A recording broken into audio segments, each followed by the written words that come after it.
आज का दिन मोहन के लिए बड़ा ही विशेष था।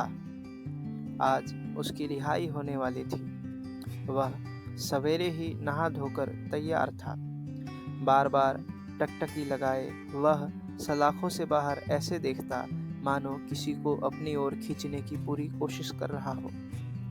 तभी बरामदे पर जूतों के खटखटाने की आवाज़ आती है। एक सिपाही आता है और मोहन को साथ चलने को कहता है। मोहन तो पहले से ही तैयार बैठा था। वह तुरंत उठा, हंसते हुए अपने अन्य साथियों से विदा ली और सिपाही के पीछे पीछे हो लिया। मोहन असल में एक साधारण सा मजदूर था जो बुरी संगत में पड़कर लूटमार करने लगा था। एक दिन उसके हाथों किसी की हत्या हो गई। पुलिस ने उसके पूरे गिरोह को धर दबोचा। खुद पर आफत आती देख सभी ने मोहन का साथ छोड़ दिया। इस तरह वह पकड़ा गया। उसे 10 साल की सजा सुनाई गई थी।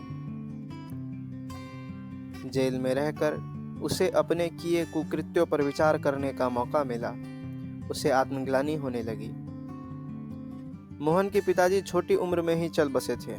घर पर माँ अकेली रहती थी। मोहन की माँ थोड़ा बहुत सिलाई का काम जानती थी और यही उनके लिए नन्हे मोहन को पालने का सहारा बना था। वो सदैव समाज सेवा में तत्पर रहती।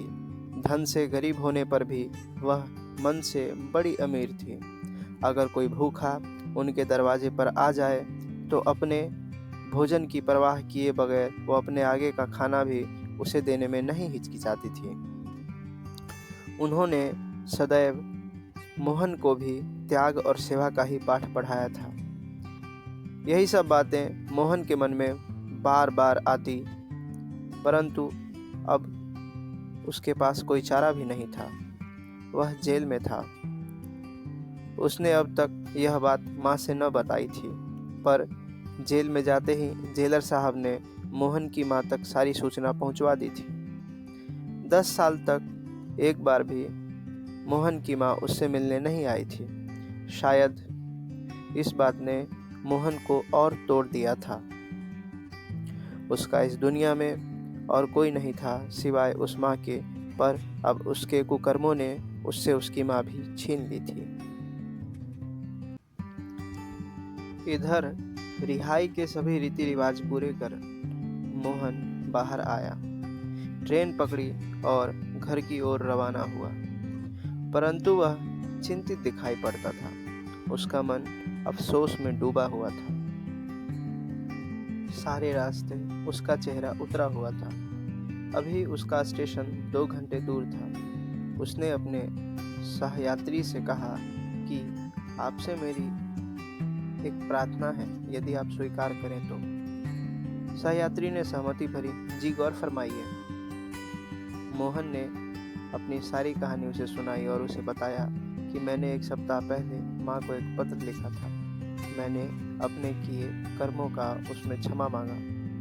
पता नहीं माँ मुझे माफ़ करेगी या नहीं, इसलिए मैंने उसमें लिखा था कि यदि उन्होंने मुझे माफ़ कर दिया हो और वह मुझे स्वीकार कर सकती हैं तो स्टेशन से पहले वाले हमारे खेत में एक लाल रंग का झंडा गाड़ दें। मेरी माँ मुझसे 10 साल तक मिलने नहीं आई। पता नहीं उन्होंने मुझे अब भी माफ़ किया होगा या नहीं। आप बस इतना सा मदद करो कि मुझे देखकर बता देना कि किसी खेत में कोई लाल रंग का झंडा है या नहीं। मैं खुद देखकर निराश नहीं होना चाहता।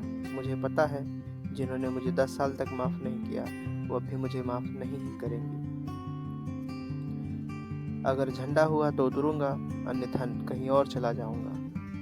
इतना कहते कहते मोहन की आंखों में आंसू आ गए।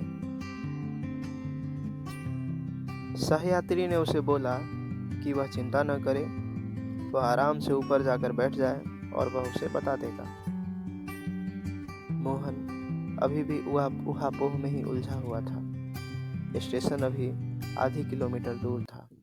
मोहन टकटकी लगाए उस यात्री को ही देख रहा था। अचानक से उस यात्री की भौहें तनी और आंखों में आंसुओं का सैलाब छलछला उठा। उसने तुरंत मोहन को नीचे उतरने को कहा। मोहन झट से नीचे उतरा। खिड़की से बाहर झांकते ही उसकी आंखें भी गंगा यमुना हो चली थी। एक खेत था जो सैकड़ों लाल झंडों से भरा हुआ था।